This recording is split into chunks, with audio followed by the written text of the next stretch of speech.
Okay, let's talk about it. The big one. The question that hangs over pretty much all of us. How much money do I actually need to retire? The thought alone can be seriously stressful, but in this explainer, we're going to break it down with a simple framework that I promise you might just change how you see the whole thing. But first, we've got to face the reality of where things stand. A pretty eye-opening study from the Government Accountability Office found that nearly half of all Americans, 48%, have exactly zero retirement savings. I mean, just let that sink in for a second. We're talking zero. Zilch. Nada. It's a really stark reminder that while a lot of us are worried about having enough, a huge number of people are starting from square one. Clearly, zero is not the goal. So that brings us right back to that core question: what is the magic number? And, more importantly, how can we figure it out without feeling totally overwhelmed? Well, let's find out. All right, section 1, the big retirement question. This is where we need to make a major shift in how we think about this. Because for decades, the common advice has been, let's be honest, kind of unhelpful and totally discouraging. We have all seen those articles, right? You should have X dollars by age 30 or Y dollars by age 40. That kind of thinking is just a recipe for feeling bad about yourself. So we're going to throw that whole idea out the window and focus on something way more powerful. Which brings us to section 2, your retirement horizon. See, instead of focusing on how old you are, we're going to use this concept, your retirement horizon. And this is the idea that makes everything else just click into place. So, what is it? Your retirement horizon is just the number of years you have left until you plan to retire. It's that simple. If you're 45 and you want to retire at 65, boom, your horizon is 20 years. If you're 32 and want to retire at 42, it's 10 years. That's it. So here's the crucial point. We're shifting the focus from age to time. This completely reframes the entire problem. You stop asking, am I behind for my age? And you start asking, okay, what can I accomplish in the time I have left? Trust me, that one little shift makes all the difference. So, section 3, time versus savings rate. Once you know your horizon, you unlock this incredible relationship between the time you have and how much you actually need to be saving. Now, check this out. This is where it gets really interesting.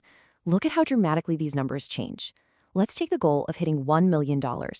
With just a 10-year horizon, you'd need to save almost $5,500 a month, a huge lift. But stretch that out to a 40-year horizon, and you only need to save $287 a month. No, that is not a typo. It is nearly 20 times less.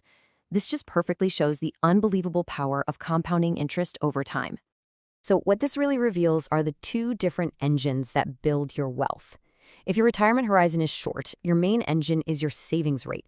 It's all about how much cash you can aggressively shovel into your investments.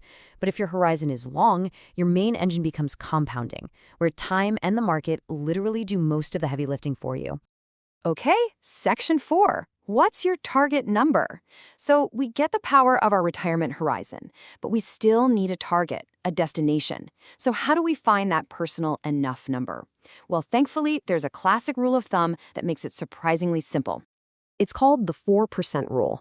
And basically, based on a ton of historical market data, it says you can withdraw 4% of your total retirement savings in your first year of retirement, adjust that for inflation every year after, and have a really, really high chance your money will last for at least 30 years. And the best part is, the 4% rule gives us this beautifully simple formula. To find your target nest egg, just figure out the annual income you think you'll need from your investments and multiply it by 25. That's it. So for example, if you need $40,000 a year from your savings, your target is $1 million. Simple. So what's your number? I'm serious, take a second and do the math. Think about how much you want to spend each year in retirement. Subtract any other income you might have, like Social Security, and then multiply what's left by 25. That number, that's your target. Section 5, accelerate your savings. So now you have a target number and you understand your retirement horizon. The final piece of the puzzle is taking action. So let's look at some proven strategies to help you get to that target faster.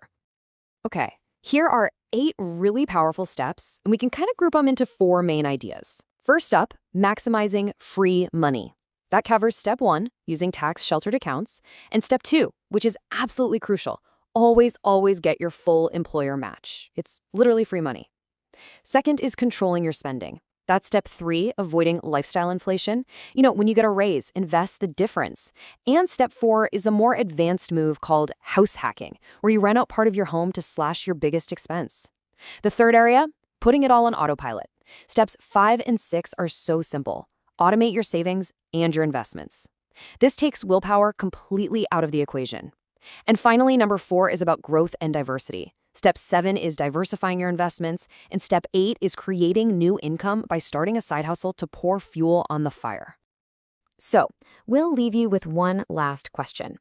Looking at all those strategies, what is the one single step you can commit to taking, like today? It doesn't have to be massive, because every single action, no matter how big or small, has the power to shorten your retirement horizon and bring that future you want just a little bit closer.